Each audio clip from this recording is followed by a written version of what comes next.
Welcome back, young scholars. In this video, we will be looking at the empires of the Islamic world, and particularly the Mughal Empire. So the big questions you should be able to answer after watching this video and the previous video are: what are the geographic, political, and cultural characteristics of the Ottoman, Safavid, and Mughal empires?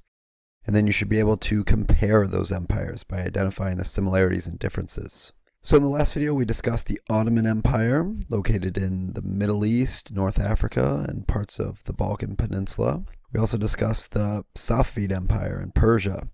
Well, today we'll be focusing on the Mughal Empire in South Asia, the Indian subcontinent. It's been a while since we've been in India, and so just a couple of reminders. One, when it comes to India, our mantra is India is very diverse. It's linguistically diverse, it's ethnically diverse, it's religiously diverse, and as a result, it was very hard to unify India politically. So India, for most of its history, is instead a collection of independent kingdoms and villages and principalities, and so India is diverse. That really is the thing to keep in mind whenever we're dealing with India. Now, there's been a couple of exceptions to the rule that India has been politically decentralized. During the Classical Age, if you recall, we had the Mauryan Empire from 324 to 184 BCE, and then the Gupta Empire from 320 to 550 CE. And they're going to briefly unify India, but again, this is not going to last very long. Now, what provides India that kind of lasting stability? It's the caste system, right? It's the Hindu faith that identified, all right, if you do your dharma and you get good karma, you'll be reincarnated in another life. And so that ultimately provides the kind of order and stability for Indian society. In period 3, you may recall that Islam is spreading east, and ultimately it makes its way into the Indian subcontinent by way initially of the Ghaznavid Turks, who bring Islam to northern India, and then later the Delhi Sultanate. So the Delhi Sultanate established the model for India, where we have a Muslim minority ruling over a Hindu majority, and we are going to see that as well in period 4 with the Mughal Empire. So the Mughal Empire lasted from 1526 to 1857. So it was an empire that was around throughout much of period 4 and then into period 5. Now ultimately, especially towards the latter half of this period, the Mughals were slowly being taken over by the British East India Company. The empire will ultimately collapse when the British start taking over and ruling India following the Sepoy Rebellion in 1857. So the Mughal Empire again is in India, which is in South Asia. So the Mughal Empire served as a rare example of political unity in India. Again, the general rule is that India is very diverse, and as a result, it's very politically decentralized. So we have again the Muslim minority, much like in the Delhi Sultanate, ruling over a Hindu majority. And so if we stop and think about that, will that lead to problems? And the answer really is it's going to depend, right, on how much tolerance the Muslim minority shows towards the Hindu majority. So the Mughals sound very similar to the Mongols, and there's a reason for that. The Mughals are going to claim descent from Genghis Khan by way of Tamerlane, who's a subsequent leader, both responsible for the deaths of many, many people. So the Mughal Empire will trace their ancestry back to the Mongols, and also some Turkic groups as well. And so this is confusing, I think, for AP students because the Mughals claim ancestry from the Mongols. However, remember, the Mongols never conquer India. That really is one of the only places in Asia that the Mongols don't conquer. So the Mughal founder was a guy named Babur, not Babar, Babur. So Babur defeated the Delhi Sultanate, conquering northern India, and he uses gunpowder weapons to do so. And we're going to see this again as a major similarity in all of the empires of the Islamic world in period 4. The Ottomans, the Safavids, the Mughals all had access to gunpowder weapons, allowing them to expand.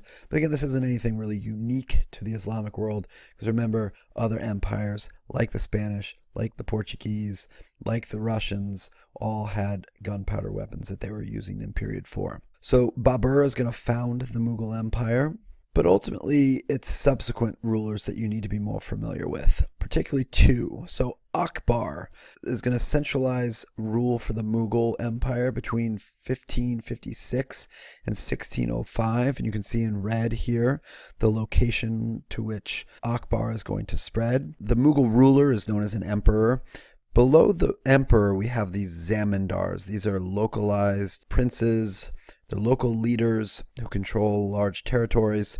Now, as the emperor consolidates power in the Mughal Empire, that by definition kind of means the zamindars are going to lose power, right? So as we transition from a more decentralized world to a more centralized authority, that means that the zamindars, these wealthy landowners, will lose some of their power and status. And we're going to see this in a number of other societies as well in period 4 with the fluctuation of this class of elites. So the diminishing power of landowning zamindars occurs as power is increasingly concentrated in the hands of the emperor. Akbar was religiously tolerant. That's one of the things that he's really known for. He is going to bring together a number of different religious traditions and just bring them into a room and have discussions and conversations. He is going to remove the jizya tax. Remember, in the Islamic world, there's oftentimes a tax on non-Muslims. Well, he's going to get rid of that jizya and allow Hindus to practice Hinduism without having to pay a tax. And so again, this is going to endear him with a lot of the Hindus. He's also going to promote, or maybe a better way to describe it is he's not going to oppress Sikhs. So there is a religious tradition that begins in the beginning of period 4 in India with the kind of blending together of Muslim and Hindu traditions. And those are two religions that on first glance don't necessarily seem like they could be easily combined together, right? You've got Islam, which is a incredibly monotheistic tradition. There is no God but God. Versus in Hinduism, it is a polytheistic religion because there are multiple gods, but as you recall, all the gods are part of that one universal energy force, the Brahman. So Akbar eventually dies, and his grandson is another ruler named Aurangzeb. So Aurangzeb is going to expand the Mughal Empire into southern India. You can see here in pink where Aurangzeb expands. If Akbar is generally viewed as more tolerant, Aurangzeb is the opposite. He's going to reverse Akbar's policies of toleration, which means he's bringing back the jizya. He reestablishes the jizya tax on Hindus and Sikhs. He's going to destroy Hindu temples. So this was again something that we were discussing way back when we talked about the Delhi Sultanate. But there was some effort by Muslims to ultimately oppress Hindus in India, and they did this partly by destroying Hindu temples. Now these policies are going to lead to increased Hindu opposition movements as the Hindu majority becomes increasingly aware of their oppression by their Muslim minority rulers.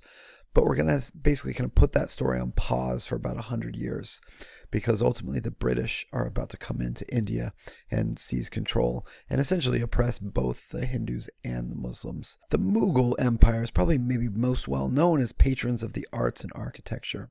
Their most famous monumental structure that they built was called the Taj Mahal. It's built by an emperor named Shah Jahan. And he builds this as a mausoleum or a tomb for his wife. So his wife, as she was giving birth to their 14th child, died.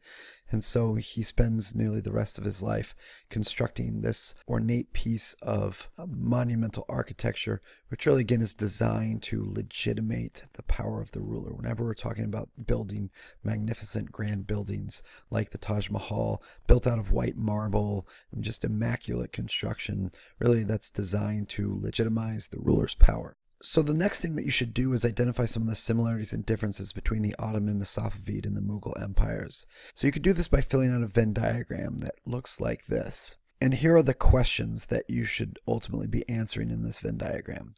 First, what is the geographic location or region of these three empires? What religion has power? Third, what is the religion for the majority of the people within that region? What is the minority religion in the Ottoman and Mughal Empire? And that's because the Safavids, it's like overwhelmingly 99% Muslim, and so there is no minority religion. What is the dominant sect of Islam? So either Sunni or Shia. What technology was used to expand the empire? How were non-Muslims in the Ottoman and Mughal empires treated? How did the government manage, control, administer such a large and diverse empire? And then who were the empire's pastoral nomadic ancestors?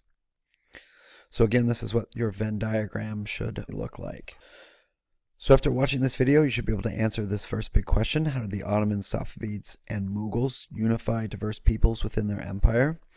And then you should be able to use that Venn diagram to answer this second question about the similarities and differences between the Ottoman, Safavids, and the Mughals. Thanks for watching. Discuss the Safavid Empire in Persia. Well, today we'll be focusing on the Mughal Empire in South Asia, the Indian subcontinent. It's been a while since we've been in India, and so just a couple of reminders. One, when it comes to India, our mantra is, India is very diverse.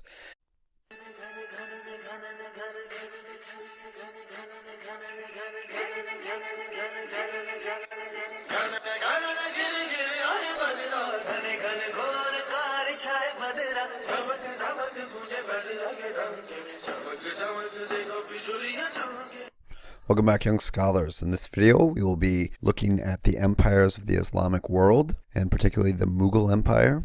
So the big questions you should be able to answer after watching this video and the previous video are: what are the geographic, political, and cultural characteristics of the Ottoman, Safavid, and Mughal empires?